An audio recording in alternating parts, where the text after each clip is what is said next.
I'm going to have a bash at explaining insulin resistance because insulin resistance is possibly the most important thing that we understand what's going on inside in our bodies. And when we do, we can alleviate so many problems, so many inflammatory problems, so many energy loss, so much weight gain, control our weight, so many benefits.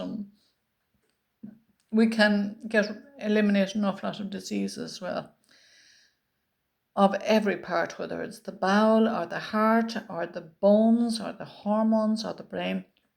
Just understand this. Now, you don't need to know the anatomy and physiology in detail.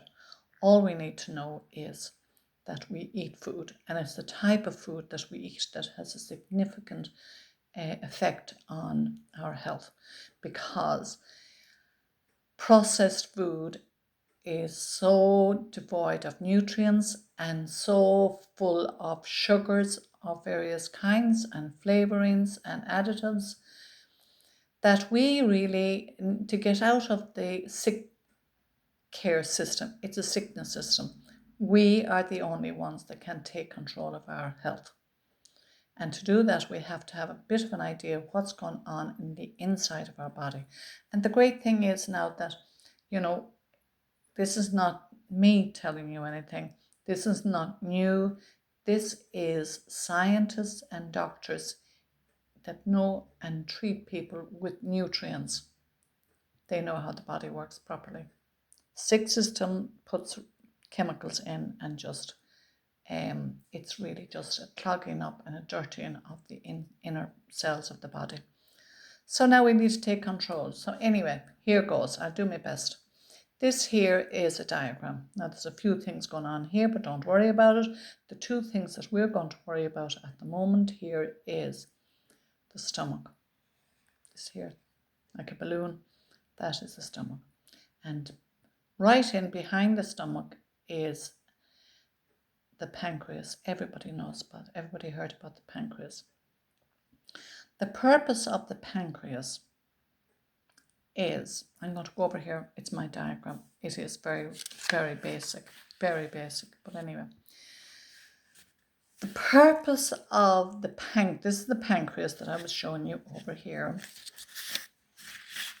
Over here, this pancreas, that's the stomach. This is the pancreas. Now the pancreas, they often call it, it's like a bunch of grapes. And this bunch of grapes has two purposes.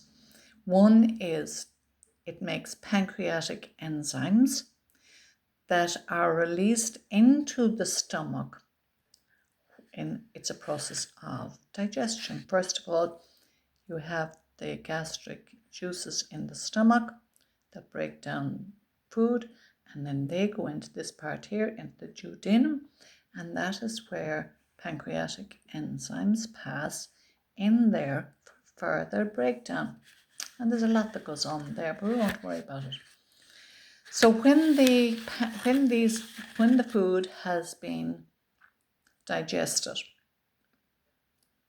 when it has been digested, it makes, I should say first, we have two purposes for the pancreas. One is to make pancreatic enzymes that flow into the stomach during the process of breaking down the food, because the food has to be broken down into an energy they call glucose that can be used by the cells from nutrients from our food and repair and keep us healthy. The other part of the pancreas is for making insulin. Now, insulin is a hormone, a very powerful hormone.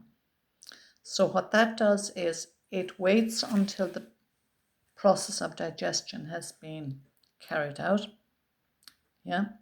And that is where the sugars are passed into the bloodstream. And then the insulin comes along, and every hormone is like a messenger.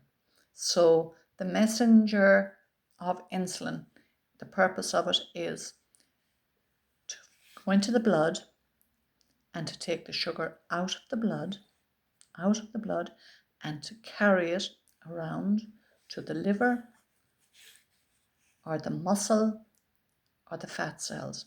And when it's there, it can be stored and used for different purposes, bodily functions, as need be. Now, what happens with insulin resistance?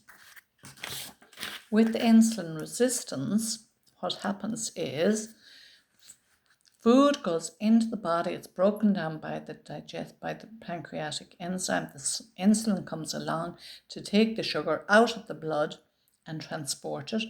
But what happens when it's being transported to the liver? The liver says, no way, the liver cell says, no way, that's not proper food. I'm not going to take that on board because it'll only pollute me and harm my cells. So it says no, because as I say, what happens then is this sugar that comes from processed food, and processed food has nutrients taken out of it and sugar put into it. That really is, that's where the damage is. So when the cells say no, the sugar stays in the blood. Now that's not good because we don't want sugar in our blood because it can cause a buildup of sugar, not good. So what happens is the pancreas then comes along, and the pancreas then says, okay, I'll make more insulin because that insulin is going to take the sugar out of the blood. So it makes more insulin. But again, the cells say no. And then what happens is the cells then are hungry because they're not getting the energy from the food, the nutrients from the food. So the body then sends out a craving to say more food. And the person eats food, which they think is food, but not really food because it's not the right nutrients in it. And that creates more insulin resistance. And that builds up with more sugar in the blood. And that's where a lot of problems can occur. Weight gain is one thing because the amount of food that's been eaten, and inflammatory diseases because of the sugar in the blood. It's trying to dump the sugar someplace in order to survive. So it says, okay, I'll take this sugar and I'll put it in the joints, or I'll take that sugar and I'll put it in the brain, or I'll take that sugar and put it through the kidneys. So when that happens, that creates problems. So then the person then has problems going on. They have low energy because they have not got nutrients in their body. They have a lot of cravings. Big problem with the diet. People are eating because when the body sits down to food, it says, okay, great, food here, so I'm going to keep looking for food until I get the nutrients. So the bad person then feels, I'm not satisfied, I'll eat more, they'll eat more. Might have maybe dessert after the dinner, or maybe 2 hours later after having breakfast, they feel hungry again, and they start this vicious cycle of eating and inflammation. So the only thing we can do to just stop this, what I call, it's a cycle, a never-ending cycle. And what we can do to just put a stop that cycle is we need to take food that has been grown naturally, of course, and drink water. But most importantly is we need nutrients, micronutrients, trace elements, micronutrients, and that is where we supplement our diet. We eat healthy food that's been grown on the farm, and then we supplement because we know that we cannot get all our minerals from the vegetables. Yes, we can get the soft minerals. Calcium is a soft mineral, but we cannot get all the minerals because minerals are like rock form and they need to be broken down into liquid form. So that's where we get our Spectromax from, We take that 15 mils every night going to bed. Now, the great thing is when you take your essential nutrients on a daily basis, and when you stop taking when we stop taking the carbs in today's, it's like that is what people are eating more and more of. And that is creating the problem, because the carbohydrates that people are eating, a lot of breads and sugars and, whatever it is, the food that's out there, it's just missing the nutrients. So we're getting all this stuff that turns into sugar and inflammation and cravings. So what we need to do is we need to get onto our fats, protein, of course water, drink our water. We'll talk about that again, water, we're so dehydrated. Get that in, and I suppose this is not something that you cannot just come out and say to somebody, oh, here's the solution.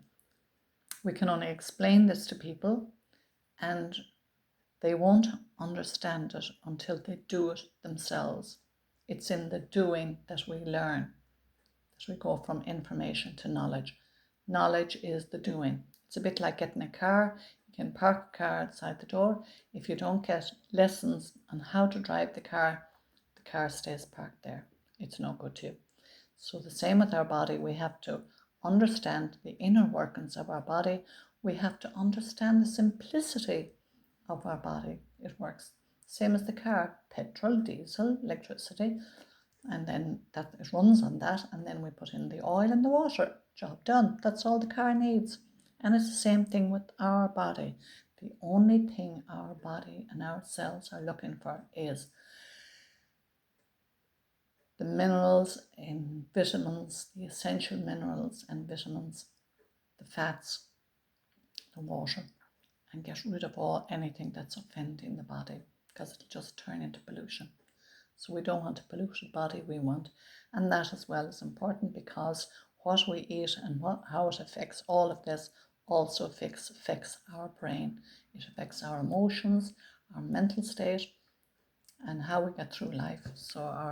And the other thing is also we don't talk when I was learning about holistic healing, we didn't talk about money as in money, because you don't see the value of money when you just look at money. You can say, okay, I have 50 euros, I have 100 euros, I have 40,000 in the bank. That's not realistic. What we do is we look and we say, this is energy.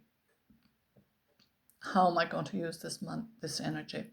Because the way I use it will either add value to my life, or it will take value away from my life. So we add value to our life, and then we stop all the expense, and that then helps us to live. Our minds will be healthier, and also we will be what we would call more prosperous, making our money work for us. So our health is our wealth. It's the only wealth we have. Anyway, I don't know what kind of a job I've done at that, but I suppose you can look on, anybody can go onto YouTube and they can get probably a better explanation of it.